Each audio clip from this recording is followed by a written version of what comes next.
Good evening, ladies and gentlemen. Our session this evening will be delivered by Ben Webber, and he will regale us with his tales of his solo trip to the South Pole.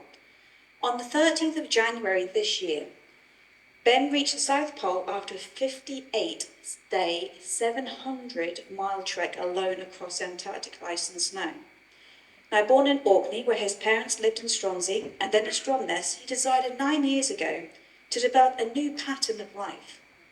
With a vision of a global journey cycling south through the Americas, skiing across Antarctica, cycling back, it gets better when I read this, cycling back through Asia, and then skiing across the Arctic Ocean.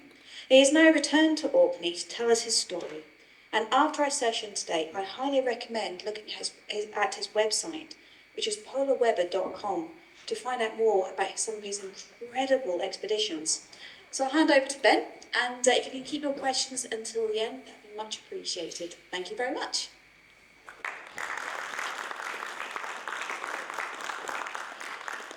Right. Well, thank you very much, and thank you all very much for coming. It's great to see you this evening. So a little bit about me. I'm Ben. I was born up in Orkney a long time ago, last of 7 children. So I lived in Scotland for about 15 years of my life. And after graduating back in 2004, I spent about a year in China, 12 years or so in Brazil, a year in India before I came back to the UK. I always had a little bit of an adventurous streak, I guess. I mean, when I was little, my parents caught me climbing up a 6-foot wall at the back of the garden. Instead of running to get me, they ran to get the camera. And you know, when I was little, I had these childhood heroes, the explorers who would go off into the mountains, into the polar environments. So that whole story of Scott of the Antarctic and Amundsen and Shackleton so yeah, I always had those kind of dreams. I love those stories. But you know, as I got older, I went to university, got sapped into that. After graduating, got sapped into that corporate life. I moved to Brazil and I lived there for a fair while, and I had a decent life. I can't complain at all. I mean, I had my cats, Loki, Leia, Lola, BLs, just the alliteration. Carnival in Brazil was always good fun, and it was good. But you know, at the same time, it was comfortable. I mean, I was okay at my job. I wasn't great. I wasn't bad. They didn't fire me, so I guess I was okay. But it's just that daily commute, going in and out of the office, the traffic, that clock watching in the office, and I mean, it was okay, but I just felt there was something kind of missing from my life. I mean, comfortable is kind of a strange word. It just doesn't really, for me, it didn't work. I just needed to have more of a challenge. Around 9 years ago, I was my wife and I. We started talking about things, how we could change our lives, and I started remembering my dreams and those ideas, and I thought, we talked about cycling around the world, but what about, rather than going east to west, what about going around south to north, as one does? So it was an amazing idea. I mean, because you get to see the whole, you get to see the polar environment, you get to see the tropics, the temperate, and see all the cultures and how they would live in these environments. So it seemed like an amazing idea, and people had crossed Antarctica. People had crossed the Arctic Ocean, but nobody's ever really done that in a full circle. I mean, Ranfins, he did it in a boat, but nobody's kind of cycled around the continent. So that was the idea behind that. But with those ideas, one of the main things was that we didn't have any real experience in adventure. The last time I'd been camping was when I was about 12 years old, up in the Highlands.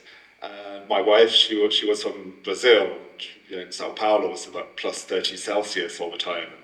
And neither of us had been skiing in our lives. So we knew pretty much that we needed to train for this. So we set about 9 years or so ago, going up to the Arctic, doing a polar training, about 3 weeks training on the Arctic Ocean. You can see me in the water in the top left. Basically, one of the things with Arctic journeys is that you do occasionally have to swim between ice blocks. So getting used to challenges like that. Going into the Andes, I'm terrified of heights. So, because we know that the polar, we always knew that the polar environment was so extreme, it was a matter of kind of pushing ourselves to get out of our comfort zone. Because it's not just the physical preparation, it's kind of the psychological preparation to know how you're going to react in those difficult situations. And yeah, I mean, in this mountain in Bolivia, there's a 400-meter stretch up to the summit. Basically on one side of a meter wide path, it was a 700-meter fall on one side and a 400-meter fall on the other. And it's kind of, it's kind of facing your fears. I went cycling, Land's End to John O'Groats in winter, just to have that extra challenge. Cycling across South America, and then going across Canada from south to north, again in winter, just to get more experience of the Arctic, the polar conditions. So we'd be trying to get ready for this dream that we started to build, really we started to have, and working towards it. Problems with that whole global journey idea. First of all, it was a bit ambitious. To be able to do something like that, you would need about £5 million of sponsorship and 4 years of time to be able to do that. Basically, the costs of the poles, crossing the polar, especially in the Arctic Ocean, is just exponential. It's ridiculous.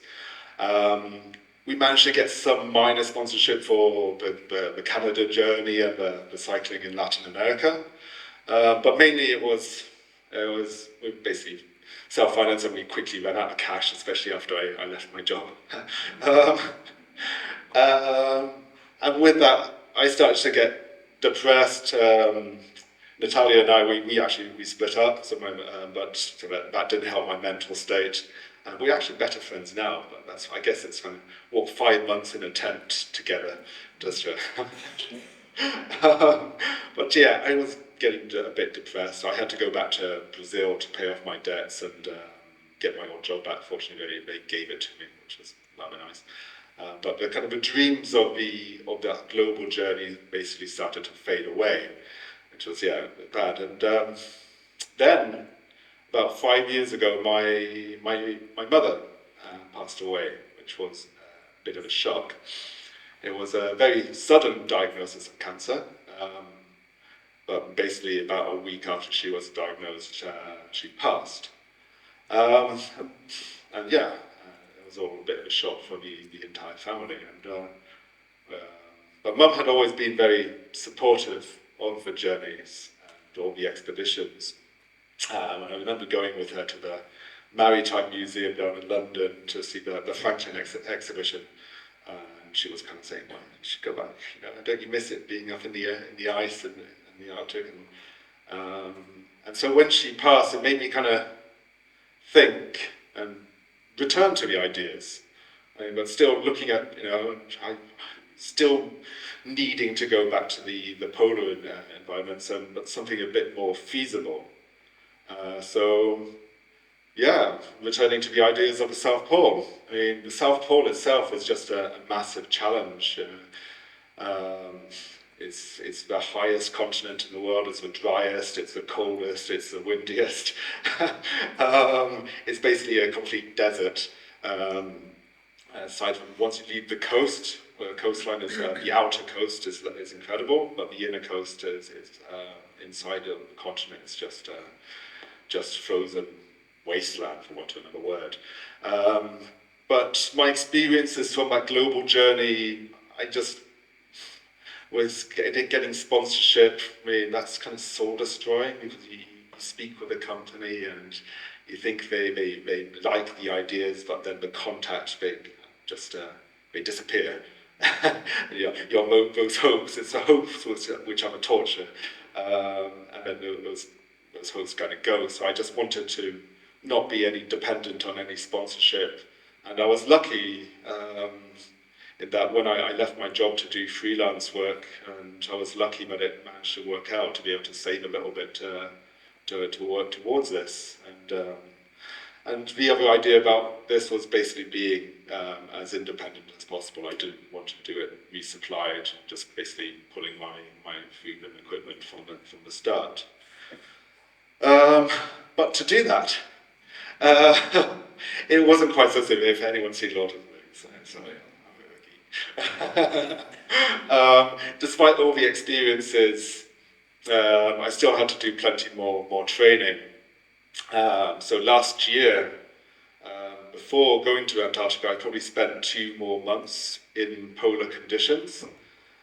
So about 1 month in Norway, training there, including 3 weeks by myself, just to get used to skiing by myself.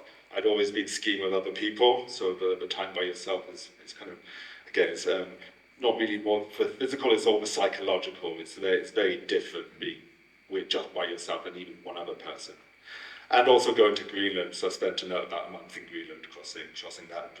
That was with a group of 8 people, but it was still an amazing experience just to talk with the guides, Norwegian skiers, and they had a huge amount of experience. They helped me with my ski technique. You're probably laughing quite a lot at me, but yeah, it was still a great experience. And these training projects also gave opportunities to make mistakes. So this is actually from Canada. So it was -48, I got frostbite in my thumbs, and which wasn't a nice experience, but it was, if anything goes wrong, you have to take responsibility. That was totally my own fault. I kept on taking my gloves off to do some technical work, but it was -40 on, and not the cleverest things to do, but it's amazing how dependent you are on your thumbs, and I've become quite attached to mine. So I'm glad so I lost the nail, but they grew back. But still, important lessons to learn what not to do. Also in Norway, I probably made one of the stupidest mistakes in my life when I was camping. It was an extremely windy day, night then, and I put up a tent, but I didn't have the right end of the tent aligned with the wind. So I tried turning it around in the wind, which was really stupid. Basically, the wind almost took it all away from me. I saved it, but I broke 3 out of the 4 tent poles, and that was the end of that tent because it all ripped the fabric, and that was it. But I was thankful for the Norwegian Red Cross, which were able to. I was tested my emergency communications, which was good as well. But they sent a snowmobile team out to find me. But thinking about those mistakes, I'm actually really glad I made them, which sounds really strange, because at least in Norway, Canada, you could learn from them, and if it happened in Antarctica, that would have been the end of the expedition. It could have been much more dangerous for me. So I'm glad I made those mistakes there, so I knew what not to do in Antarctica. And it almost helped for self-confidence in a way, in a strange kind of way. Because after I got the new tent sorted out in Norway, going back out, putting the tent back up in strong winds again, and yes, I actually managed to do it. So it helped me feel more prepared in a strange way.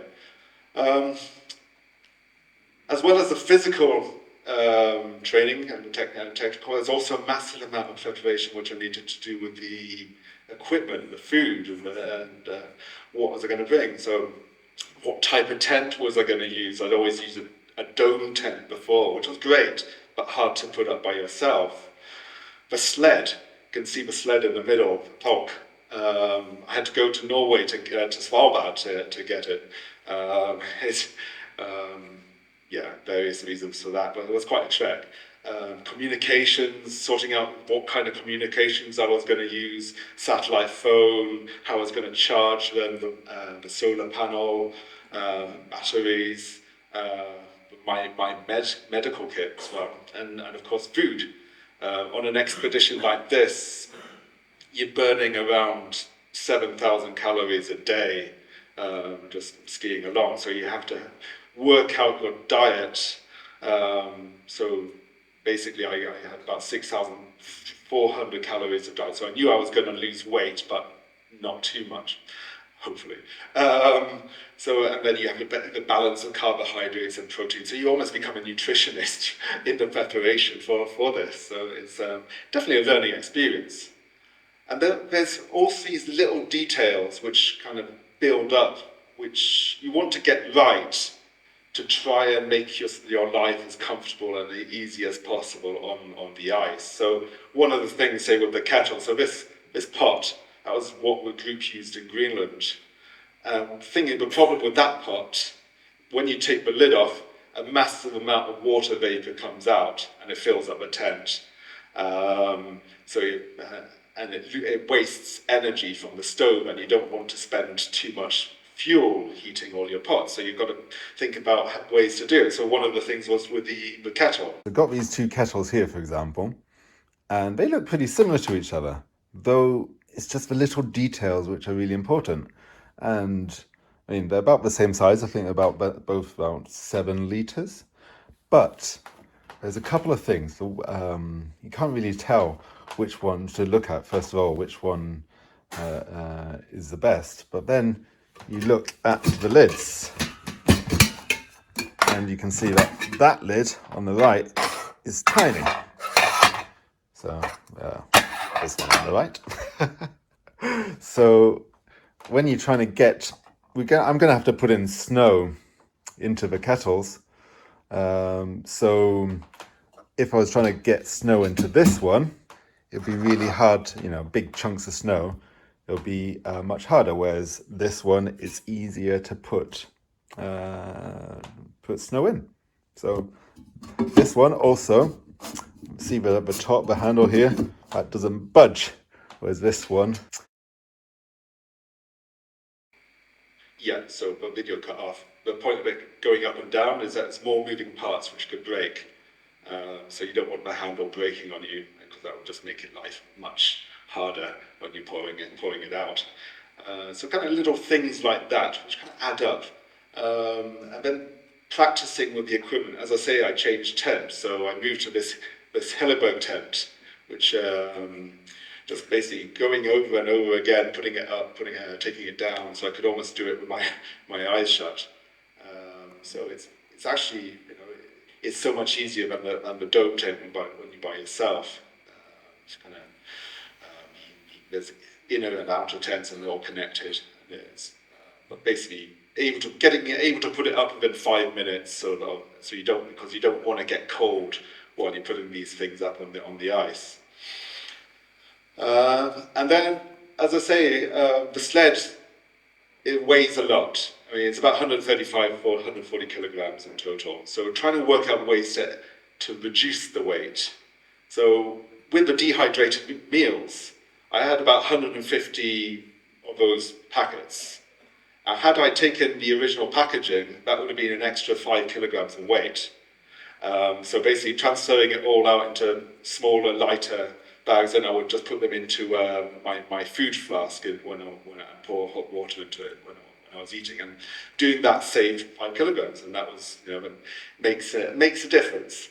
At the same time, had I used the original packaging, when I ate, there would have been a little bit of residue which I might have left in the bag at the end of the day, and that would also accumulate as well. So it's kind of almost gaining weight, and so you're kind of just working out ways to make things easier for yourself.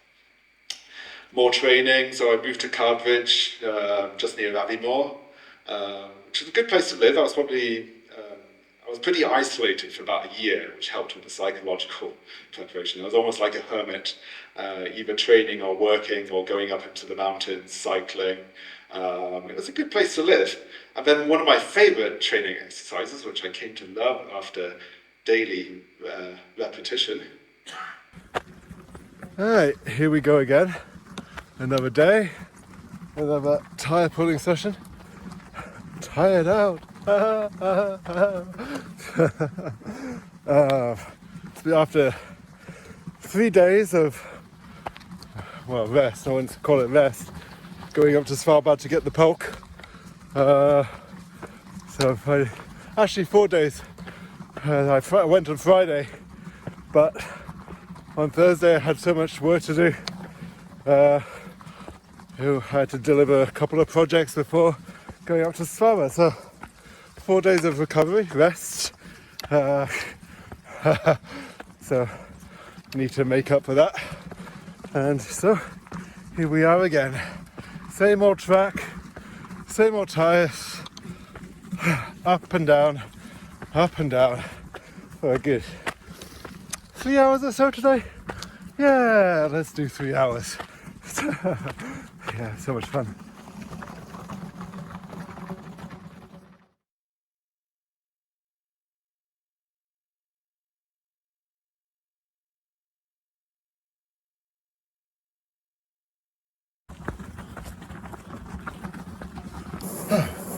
Wow. Yeah, that was fun.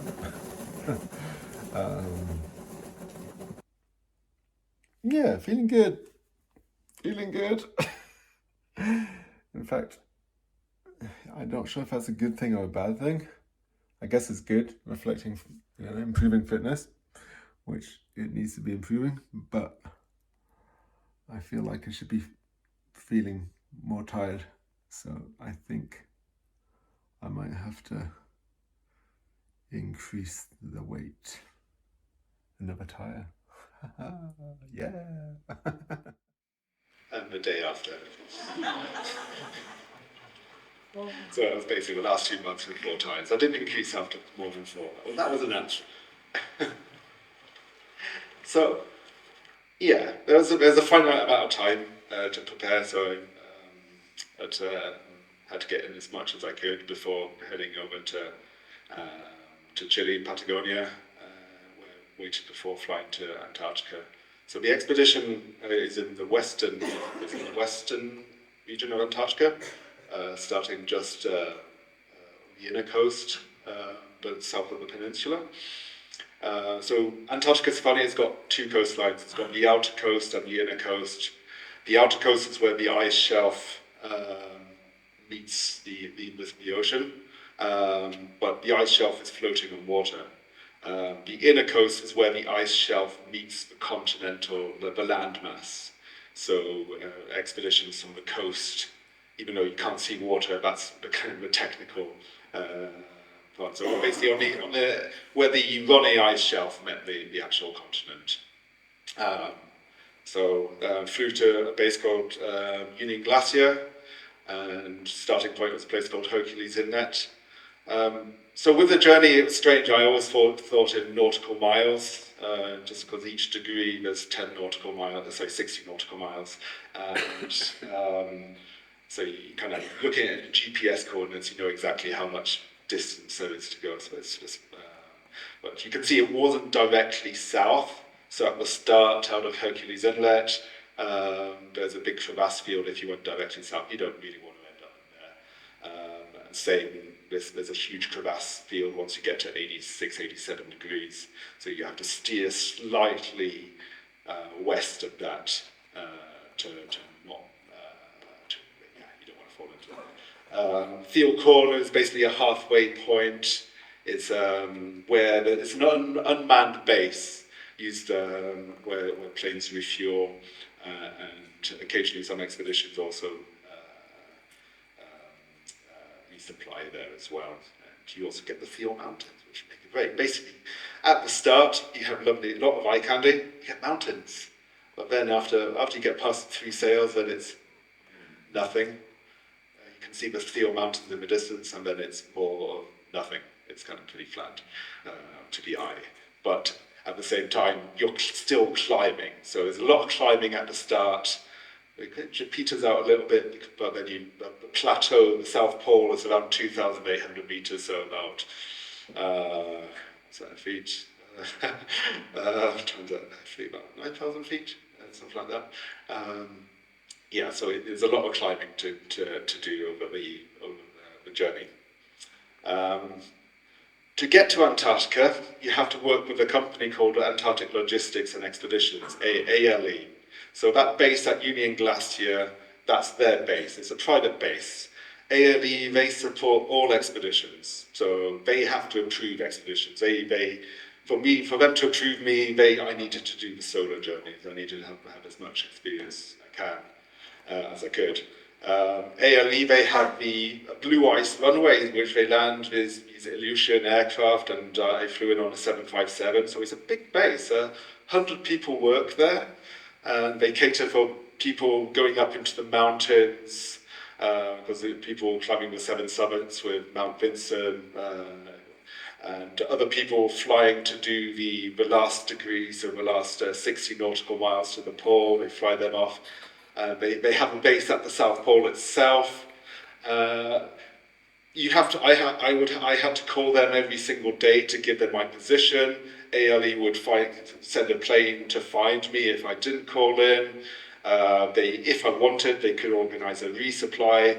And I would have to speak with their doctors every week to give them a medical update, to let them know about how I was feeling. So basically, they're essential people. They're brilliant what they do. They've got a lot of experience. But yeah, so I had a day at this base just to do my final preparations, final safety briefings, check that the sled was okay, or everything was organised, and then it was off into this little twin otter to take me to the start, to Hercules Inlet. And I sat on the right-hand side of the aircraft where I had a view south-southwest, and I really didn't want that flight to end. I had a great view over the route which I would be taking. I knew I would be passing this Nunatak here so there's two Nunataks next to each other, and we can't see the other one. Then skiing up, keeping the other mountains over here to my right, so basically skiing up around here. Up there, you can just about make out what I mentioned, the 3 sails earlier. So I basically could see half a degree into the distance, and I think, wow, I'm actually going into that. Oh, wow, I'm actually going into that. Well, I didn't want the journey to end, but that flight to end, but it did. And the plane dropped me off on the ice, and off it went. Goodbye, good luck, and see you later. So seeing the twin otter go, it's not on the video, but it turned around and it gave a kind of wiggle on the wings, and it was as close to a hug as a plane could get, I guess. But it was strange just finally actually being completely by myself, and that was it. The only way was literally up to the mountains and up to the pole. So yeah, the easiest way to look at the journey is into 3 parts. First part out of Hercules Inlet, definitely the shortest stretch. So it's about 12 kilometers to the end of the largest climb. So that's really steep climbing, and the sled is at its heaviest. Then you quickly get up to 900 meters, so about 2,700 feet. So it's a bit of a slog. You have the mountains to your right, and it was a tough part of the journey. You're going from the hinge zone, where the ice shelf meets the continent. So it gave me a chance to get used to my routine. So this was basically my kitchen inside the tent. You can see that hole in the ground. Every time I camped, I would dig this big pit in the ground where I could sit inside, my legs dangling inside sitting inside the inner and my legs dangling. So I was able to be comfortable, chill out, have my stove lit. I would need to melt enough water for about 4 litres. Sorry, melt enough snow for 4 litres of water to fill my flasks. You can see there's my snack bag which I'll get out ready for the day after. Nuts, chocolate, fruit. That's a scrambled egg breakfast there, so it's kind of getting everything ready, and a bag of hot chocolate, which was absolutely essential for every day. And basically just getting used to the routine with the stoves and everything and cooking. So about 10 different flavours of dehydrated meals, which were lovely. Then there was the skiing routine. So I had to start off slow. The last thing you don't want to get injured on an expedition like this. That's the last thing you really want to happen to you. The sled is at its heaviest, so you start off slow. So I started off around 6 hours a day, and every hour I would take a 10-minute break to have my snacks. At lunchtime I would have a dehydrated meal, which is kept in a flask to keep warm. As time went by, I increased that to skiing 10, 12 hours a day, but a break every 75 minutes.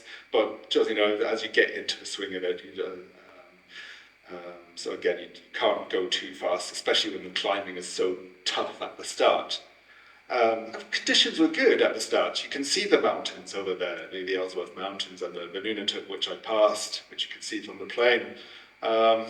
There was some occasional cloud cover, which made navigation a bit easier, but using the sun to navigate and using the wind, getting used to those different techniques to navigate. But more importantly, I was getting used to my compass because I knew I would need to use it when conditions got worse.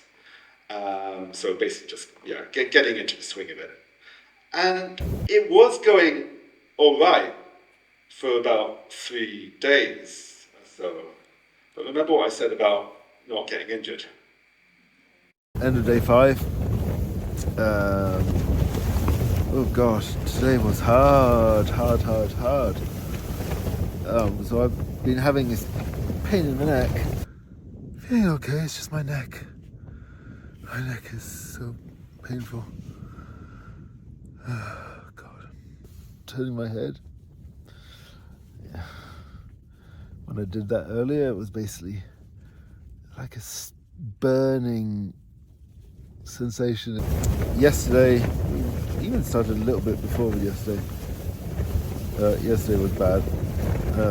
Got worse towards the end of the day. Really quite painful putting up the tent. It was a good day, weather-wise, but my neck, the pain. I had a rest day yesterday to try and recover, and I did. I felt good this morning. A bit uncomfortable, but okay. The last couple of hours, it just started to feel it, and then when I camped, oh God. Anybody around would have thought somebody was being tortured. Cries of agony going across the ice. It was basically just, I'm on medication at the moment. Oh God. It was really painful. Really, really painful. It's just... Yeah, you get the idea. It hurt. And that started off around here.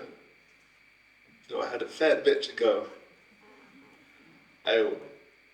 About day 3, the first pain started. It's basically, I cricked my neck at the start, looking at the compass, maybe the harness wasn't adjusted, and it didn't get any better, and especially when I had to use my compass more frequently, looking down at my compass like that, and basically kind of badly strained the muscles.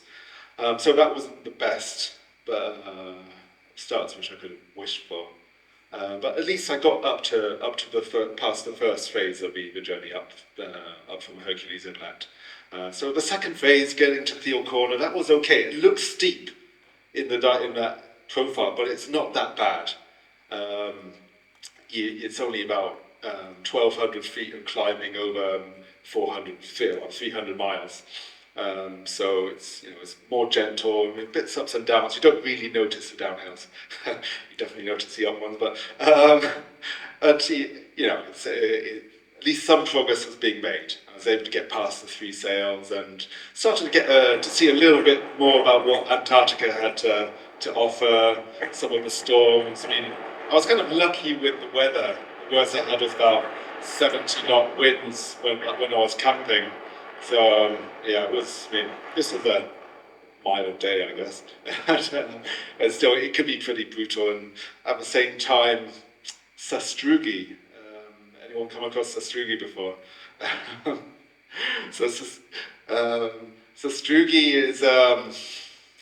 is carved. The wind carves out these strange snow and ice formations. It's almost like frozen waves. But basically, it carves these out. Sometimes they can get to about 1.5 meters, a couple of meters tall. And these patches, the sled is 2 meters long.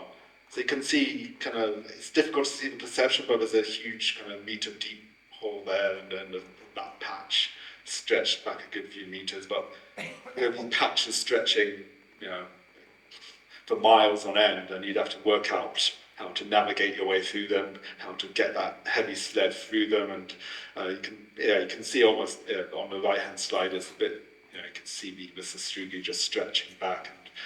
It was okay when the visibility was good, but then there were whiteouts. So whiteouts, if you're lucky, is basically the cloud, and the cloud is extremely thick. The sun doesn't get through. It's just diffused, so there's no shadows. So you can't see any depths. You can't tell the difference between the sky and the snow. If it's anything dark here, like the tent peg, then you can see it. And say when I was in Greenland, there were people with me, so you can see the people, but you can't see anything else around you. So imagine that, but with nobody around in front of me to follow. It's okay if the ground is flat, but when you got these sastrugi fields, and when you got a pain in the neck, it's not pleasant. So one day I basically had to stop after 2 hours. I fell over about 6 times on the sastrugi because you can only see them when your ski goes on top of them, and then you have to. It could be a bit painful. So I mean, it was tough. I mean, with the pain in my neck, I was taking. I budgeted 5 rest days, but in the first 2 weeks, I'd taken 4 rest days. And I'd run out of medication. So I did have that goal of doing it without being resupplied, but the pain was kind of pretty bad. So ALE organised a resupply of medication for me. So I was it was ultimately an easy decision to make. I mean, my main goal was to get to the pole. If I could do it without resupply, then great, but I can. A sacrifice. It was an easy decision. So getting the resupply was good, though my morale wasn't helped when ALE gave me the wrong coordinates for the supply cache. They gave me a position which was 5 miles out. So it was probably good that I was alone at that point after I hung out with them.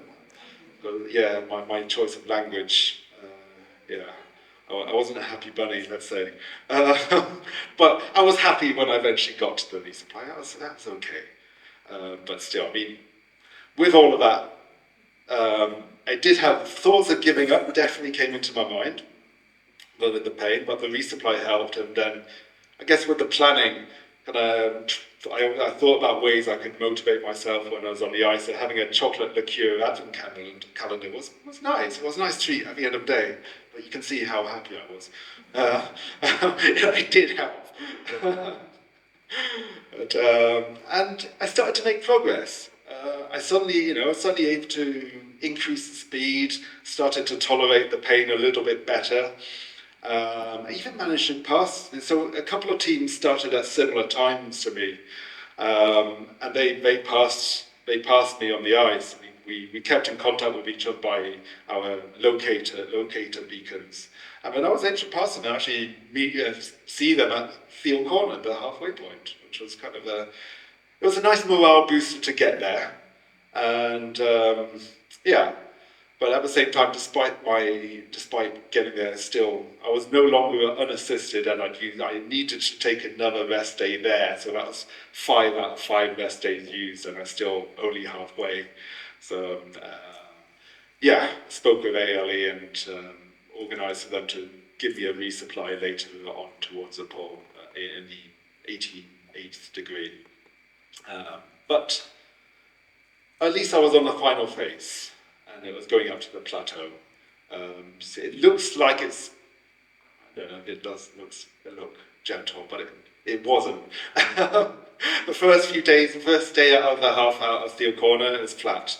It was nice, but then you're climbing 1,600 meters, so 4,500 feet to get to the plateau, and it's not a straight climb. It comes in waves, and you see the terrain rising up out of the ground like a gigantic dome in front of you, and you think, oh my god, and it gets bigger and bigger in front of you, and you go, I really have to go up that. At this point also you get what's more katabatic winds.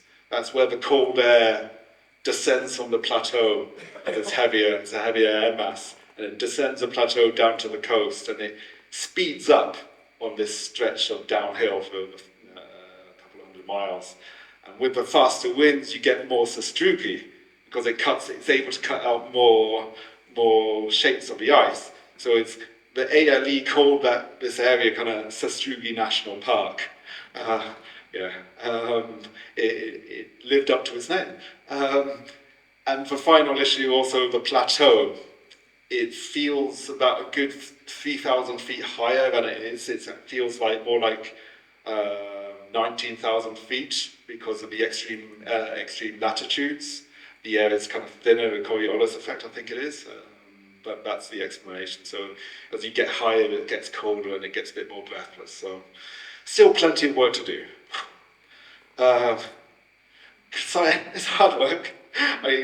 I had planned to be finished by Christmas, but Christmas Day was spent out on the ice.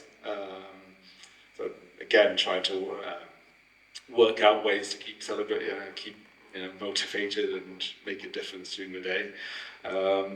Seeing the remnants of expeditions which had started from other places. So there's a group of 8 people who started at a different point on the continent. And over Christmas, they'd been able to have Christmas outdoors because the conditions were so good. And they built this kind of big ice Christmas tree and little area to sit down. And unfortunately, while being alone, I wasn't really able to do that. So it was nice seeing the difference in signs of other people, but at the same time, it was kind of all by myself. But I got to that second resupply point, which was, it was a nice moment. It was only not 100 more miles or so to go to get to the pole then, and even got a Christmas treat from ALE. So it's kind of just helped make me a bit more perky. But yeah, as you get higher, as I say, you get colder. Basically you have to protect your skin. It's minus 30 degrees, minus 40 with the wind chill as you get up to the plateau. So yeah, your breath quickly freezes onto your clothing. But at the same time, something which was quite strange, but you don't get used to it, but the tent can be a bit different.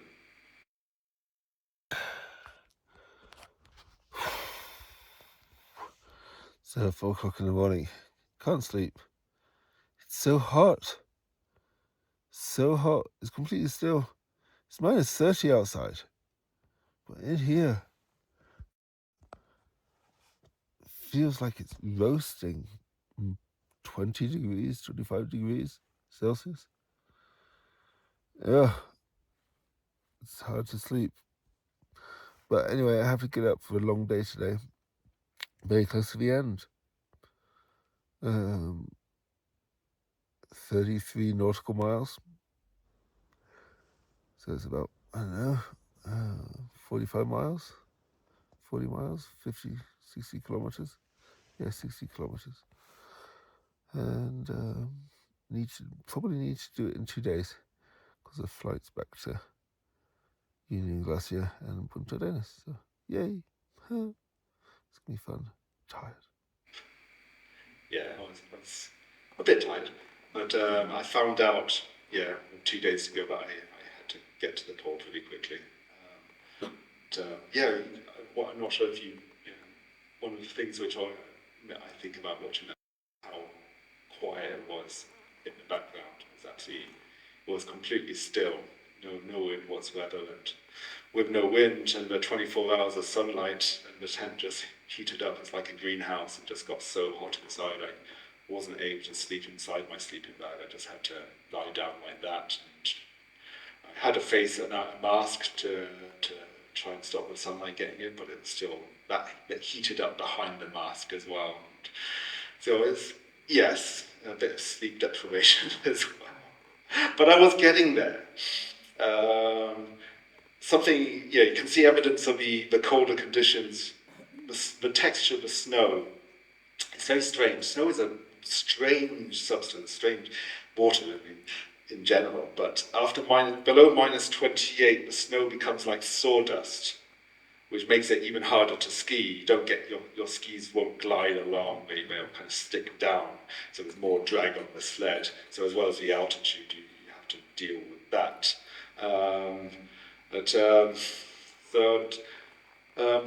As I say, I was getting there, still suffering with the neck, with the altitude, lack of sleep, and definitely much slower than I had been, but, needed to get to the pole. Otherwise I would have had another 6 or 7 days on the continent, which, much as it's a charming place, I kind of wanted to get home and get to the pole. So it was just a matter of going on, and basically the last day of the journey, getting to the pole, was probably the toughest day I've ever experienced. I started off at 7:30 in the morning. I had 2 days of rations left, but I put them all into one. Basically, it was like all in, the final assault. You can see the base from, there's a big scientific base at the pole, so you could see that from around 12 miles away in the distance. But then it disappeared. Let's quickly flick back. See, right here. It's imperceptible when you first look at this. You don't really notice it. But there's a little climb at the end. You notice that when you're skiing. The base disappeared when I got to the bottom of that climb, and it was just like constant climb, more climbing again, and I was just wanting to get there. And suddenly the base came back into view with 7-8 miles left to go, and it just this slow snail-like progress towards the buildings, which just slowly getting larger, but it was just painful. But but then at the same time, getting towards the pole, before I got to the pole, I experienced one of the best moments of the entire expedition. Now, one thing which I really like about these photographs, they're not the best photographs about the world, about I've ever taken. I mean, they're just nothing much really happening, okay? But you can tell the time. You can tell exactly when they were taken, pretty much. Anyone? No? What?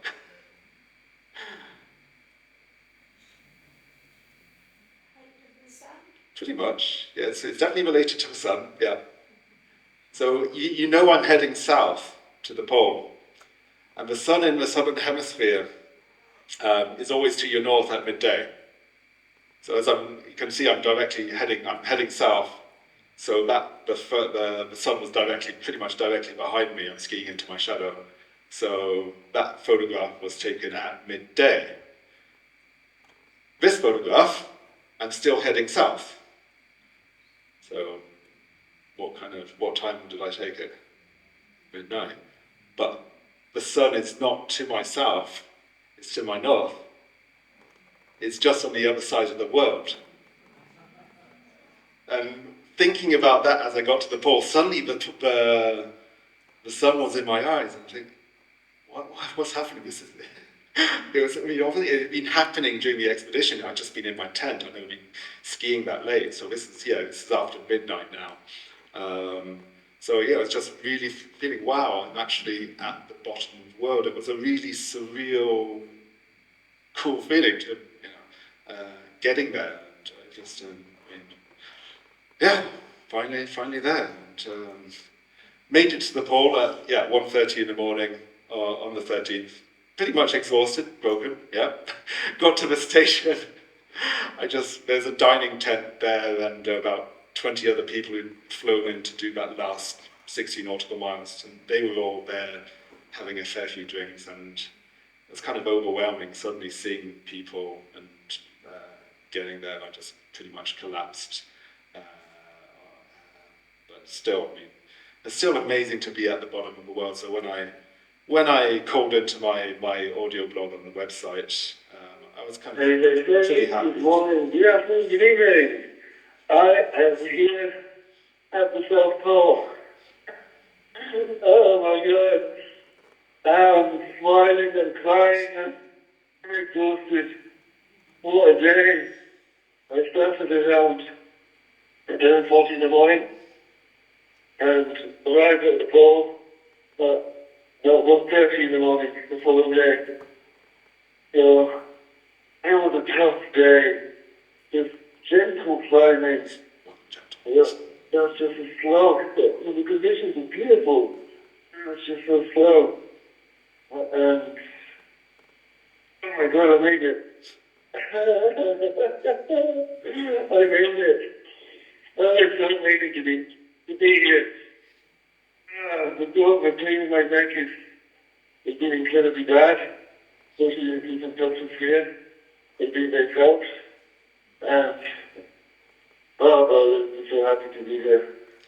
Yeah, I was pretty happy to get there. And, I had about 6 hours at the pole before the flight left, so I got there pretty much in time, and I didn't sleep at all when I got there. I just stayed awake and just sat in the kitchen tent and just tried to take it all in. And, it's strange. When I was there, I was thinking, maybe I'll go back in 10, 20 years.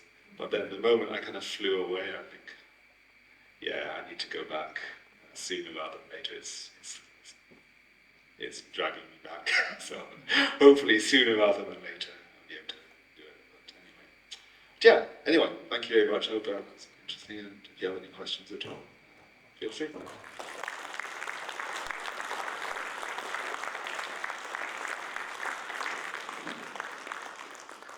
Thank you very much. We have quite a few questions to get through. One of the first questions that I've got was the trip across Antarctica the most difficult part of your global trip? Yes, I mean, there's, ideally I would like to do the global trip in one, so but the Antarctica, it's been the most difficult part so far, but the North Pole, the Arctic Ocean, presents even more challenges, because Antarctica's ice, which is on top of land, so you have crevasses and you know where they are. But the North Pole, the ice is floating on water and it moves around, and you get blown around by the wind and the currents and the polar bears. So that'll be an even bigger challenge, yeah. Another question we've got here is, what is the most challenging aspect of crossing Antarctica and polar type expeditions in general? Good question. I guess I was most scared about putting up the tent, especially after the experience in Norway. But then once you get into the routine, it probably becomes habit.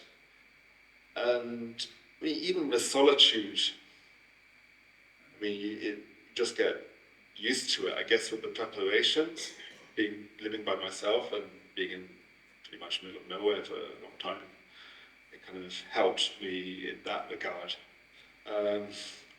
I guess it's getting out of a sleeping bag every morning can be tough, especially when you're quite comfy inside the bag, and you know that you have to get up, but you just, so it's just, especially when you're by yourself, you have to force yourself to keep going,